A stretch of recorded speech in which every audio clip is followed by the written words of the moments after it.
Kumtör meselesi bu Kırgızistan için tragediya. Kumtör meselesinin çeçilişi başından ele to'rama çeçilip kalgan. Bir gezde Kumtörcü angıdan baştalayotgan gezde men kak жазуучу қатары Kumtör artı Şumtör dep Asaba gezisine жазганмын. Азыр дагы Kumtör менин жүрөгүмдү өзүп турат.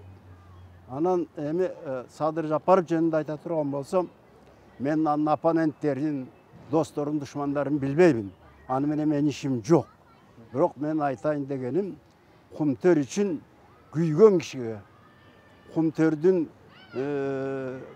байлыгын коргогон кишиге, Kumtör Kırgızistan үчүн, Kırgız үчүн иштеген кишиге мен жүрөгүм ооруп турат.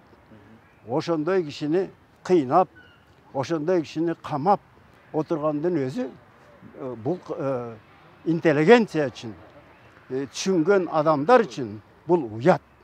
Эгер мүмкүнчүлүк болсо, мен сот болсом, азыр бошотот элем, азыр. Бул менин абирим менен сүйлөп аткан сөзүм. Менин атым Сейит Жетмиш, Кыргыз Республикасынын маданиятына эмгек сиңирген ишмермин. Эл арасында деген романды жазган кишимин. Азыр дагы элим үчүн, жерим үчүн тынбай ыр жазып аткан кишимин. Гезиттин сандарына. Вот силердин ушинтип эми алгандыгыңар үчүн, пикир сурап, репортаж алгандыгыңар үчүн чоң рахмат. Сизге дагы рахмат агай.